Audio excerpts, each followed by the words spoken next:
नमस्कार, city news Delhi के हमारे खास प्रोग्राम खास मुलाकात में आपका स्वागत है। इस प्रोग्राम के जरिए हम तमाम उन मुद्दों पर बात करते हैं, चाहे वो राजनीति से संबंधित हो, स्वास्थ्य से संबंधित हो, सामाजिक, आर्थिक या धार्मिक किसी भी मुद्दे पर हो, उस पर हम चर्चा करते हैं।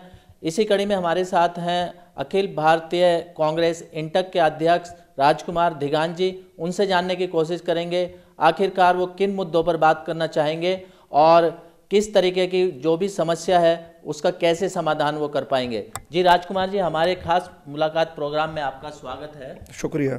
सबसे पहले मैं जानना चाहूँगा कि किन मुद्दों पर आप चर्चा करना चाहेंगे। देखिए, मैं 3-4 मुद्दों पर बात करूंगा जो मेरे वाल्मीकि समाज के लिए होंगे, मेरे निगम कर्मचारियों के लिए होंगे, वह भारत की राजनीति के ऊपर होंगे।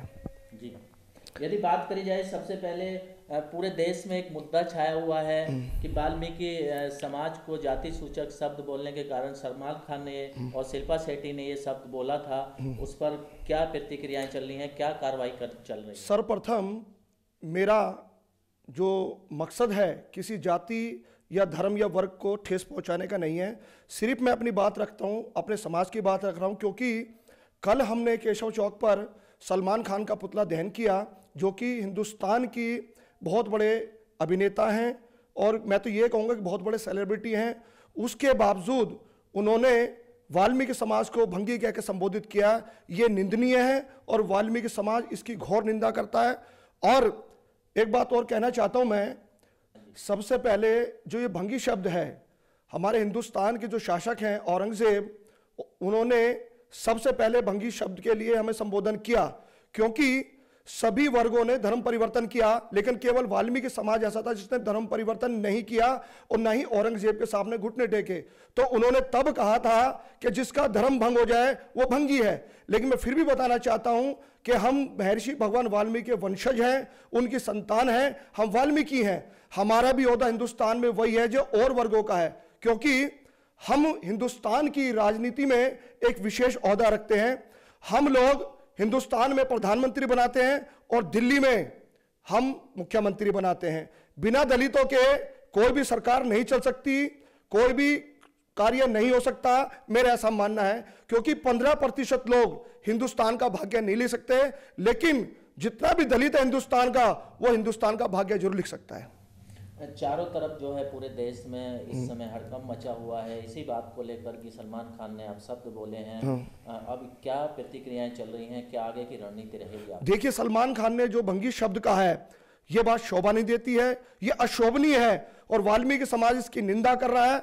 लेकिन जब तक सलमान खान किसी भी टीवी चैनल पर आकर माफी नहीं मांगेंगे, ये आंदोलन उग्र होगा और दिल्ली में नहीं पूरे भारतवर्ष में आंदोलन चलेगा। लेकिन फिर भी मैं तमाम वाल्मीकि समाज से, तमाम दलित समाज से ये कहना चाहूंगा कि जहां जहां भी सलमान खान की फिल्म रिलीज हो, हमें उसका विरोध करना चाहिए।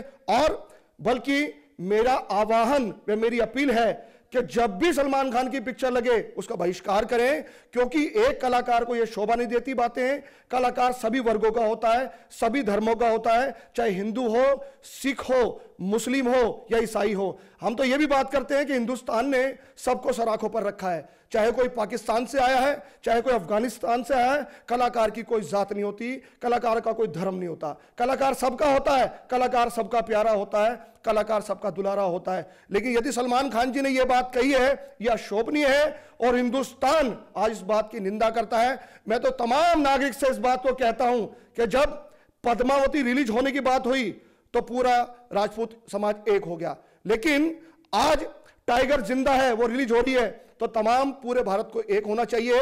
ये किसी भी धर्म के लिए बात नहीं है, ये सभी धर्मों के लिए बात है। आज सलमान खान ने हमारे लिए बोला है, कल हो सकता है किसी और वर्ग के लिए बोले। तो इस फिल्म को विरोध करना चाहिए और मैं तो ये कहता हूं इस फिल्म को सिनेमाघर से हटाना भी चाहिए। साथ ही देखा जा रहा है धिगान जी की शिल्पा शेट्टी ने भी इस तरीके की लैंग्वेज यूज की थी। वो कब लैंग्वेज यूज की थी या उससे पहले उन्होंने शिल्पा शेट्टी ने माफ़ी मांगी थी, ऐसा कुछ सुनने में आया? देखिए, हिंदुस्तान एक महिला प्रधान देश है, यहाँ महिलाओं को बहुत इज्जत की जाती है, यहाँ महिलाओं को सीता की नज़र से देखा जाता है, सरोजनी नायडू की नज़र से देखा जाता है, व इंदिरा गांधी की नज़र से देखा जाता है। यदि शिल्पा शेट्टी जी ने हमें भंगी कह के ऐसा संबोधन किया है तो यह भी गलत है, बेबुनियाद है। मैं ये चाहता हूं कि भविष्य में इस तरह की कोई भी हिमाकत ना कर सके, कोई भी जरूरत ना करे। और आज वाल्मीकि समाज पूरे हिंदुस्तान में अपना एक ओहदा रखता है, अपना एक वर्चस्व रखता है, अपना एक अस्तित्व रखता है। और वो दिन दूर नहीं है जब वाल्मीकि समाज में भी वो 10 साल जो आएंगे, उन 10 सालों में आप इस बात को चेक करें कि उन 10 सालों में हमारे समाज में भी सर्वप्रथम अधिकारी होंगे, IPS होंगे, IAS होंगे। उन 10 सालों का इंतजार करें आप। और हिंदुस्तान में वाल्मीकि ना तो कमजोर था, ना कमजोर है, ना कमजोर रहेगा। मैं तो यह भी कहूंगा, यदि कोई ये सोच रहे हैं कि वाल्मीकि कमजोर है, दलित कमजोर है, तो हिंदुस्तान की राजनीति में ये दलित, ये वाल्मीकि एक अहम ओहदा रखता है। किसी को बनाने में, किसी को बिगाड़ने में वाल्मीकि समाज का बहुत बड़ा हाथ है। यदि किसी को ये पलकों में बिठा सकता है तो इस जमीन में मिला सकता है, मट्टी में भी मिला सकता है, मेरा ऐसा मानना है। यदि बात करी जाए दिघान जी, इस मुद्दे को लेकर किसी राजनेता से आपकी बात हुई है या फिर कहीं FIR इसके बारे में दर्ज की गई है? इस पर थोड़ा प्रकाश डालिए।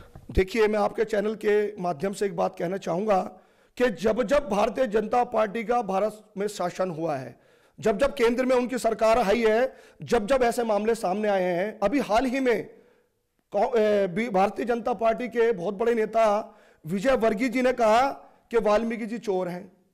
अभी हमारे योग गुरु जो बाबा रामदेव हैं, उन्होंने कहा कि राहुल गांधी जी दलितों के यहां हनीमून मनाते हैं। देखिए किस प्रकार की बातें ये लोग करते हैं हमारे खिलाफ। अभी हाल ही में एक भारतीय जनता पार्टी के बहुत बड़े मंत्री ने इस बात को कहा कि भारतीय जनता पार्टी चोरों और चमारों की पार्टी नहीं है। मैं पूछना चाहता हूं कि हमें ही क्यों टारगेट किया जा रहा है? हम किसी धर्म के खिलाफ नहीं बोलते, हम किसी जाति के खिलाफ नहीं बोलते। और मैं तो इस बात को भी कहूंगा, ये लोग हमें हिंदू मानने के लिए भी तैयार नहीं है, बल्कि जहां भी हम जाते हैं हमारा मंदिरों में निषेध है। 30 किलोमीटर दूर दिल्ली से हम कहीं भी जाएं, आज भी वही छुआछात है, आज भी लोग हमारे साथ वही व्यवहार करते हैं जैसे कि 50 साल पहले करते थे। तो मैं पूछना चाहता हूं कि हिंदुस्तान में हमारा ओहदा क्या है? जबकि हिंदुस्तान का यदि कोई मूल निवासी है तो वो वाल्मीकि है, वो दलित है, और लोग तो सिंधु घाटी से हैं। यदि 15% लोग ये सोचते हैं कि हिंदुस्तान उनका है तो उनकी गलत फहमी है, ये गलत है, बेबुनियाद है। हिंदुस्तान यदि किसी का है तो दलितों का है। हमारे माध्यम से क्या कहना चाहेंगे देश के प्रधानमंत्री या फिर मुख्यमंत्री से, क्या अपील करना चाहेंगे कि सलमान खान के प्रति कुछ कार्रवाई हो? देखिए, मुझे ये बड़े दुख के साथ कहना पड़ रहा है कि सलमान खान पहले भी कई मामलों में लिप्त रहे हैं, जैसे चिकारा कांड। अभी कुछ वर्षों पहले एक ऐसे हिरन का वध किया, एक ऐसे वन्य प्राणी का उन्होंने वध किया जो कि लुप्त होने के कगार पर है। जो जीव बोल नहीं सकता उसको उन्होंने काट के खाया, उसको मार के खाया। उस पर भी मुकदमा विचाराधीन चला, उस पर भी आज तक कोई सजा नहीं हुई।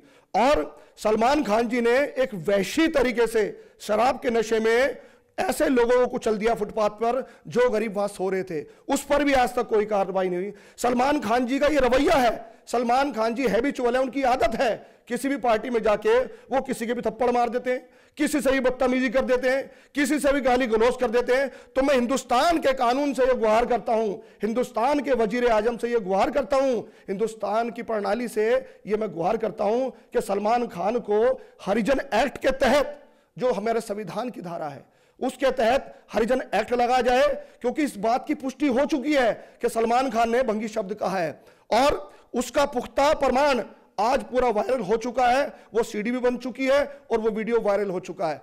तो हमें यह कहने में तनिक भी यह गुंजाइश ना होनी चाहिए कि सलमान खान ने ऐसा नहीं बोला है। मैं मानता हूं कि हिंदुस्तान की धारा के तहत 2 एविडेंस होने चाहिए जो सोन समाज के हों, जो ये प्रमाणित करे कि हाँ सलमान खान ने इस तरह से भंगी शब्द बोला है। लेकिन जब वीडियो वायरल हो चुका है और सलमान खान के नाम की पुष्टि हो चुकी है, सलमान खान के चेहरे की पुष्टि हो चुकी है, तो अभी तक कानून इस प्रकार से चुप क्यों बैठा है?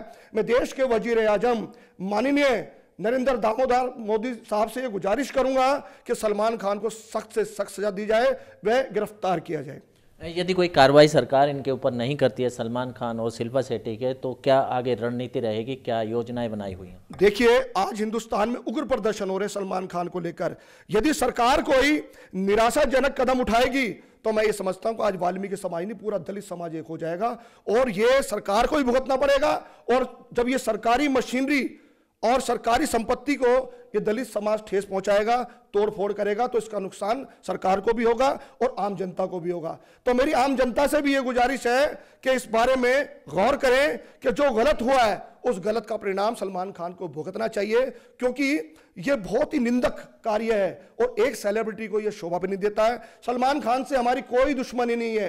आज सलमान को सुपरस्टार बनाने में दलितों का बहुत बड़ा हाथ है, क्योंकि हम टिकट लेके उनकी फिल्में देखते हैं। जिस दिन हमने टिकट लेकर फिल्में देना छोड़ दिया तो सलमान खान नहीं रहेंगे। बल्कि मैं तो यह समझता हूं कि सलमान खान कुछ भी नहीं है, सलमान खान केवल सिर्फ फिल्मों में नाचते हैं। लेकिन दलितों का ऐसा कार्य रहा है, दलितों ने हिंदुस्तान की नींव को रखा है। और मैं एक ऐसे दलित का नाम लेने जा रहा हूं आपके सामने जिसने संविधान को लिखा है, बाबा साहब भीमराव अंबेडकर। तो दलितों को कोई छू नहीं सकता, दलितों को कंपटीशन कोई कर नहीं सकता।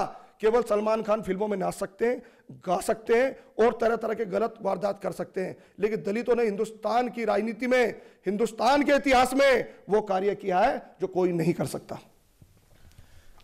ये थे हमारे साथ धार्मिक मुद्दे पर बात कर रहे थे राजकुमार दिगान जी हमारे खास मुलाकात प्रोग्राम में। इसी तरीके से हम और भी आगे इन्हीं मुद्दों पर बात करते रहेंगे। आगे के लिए हमें दीजिए इजाज़त। नमस्कार।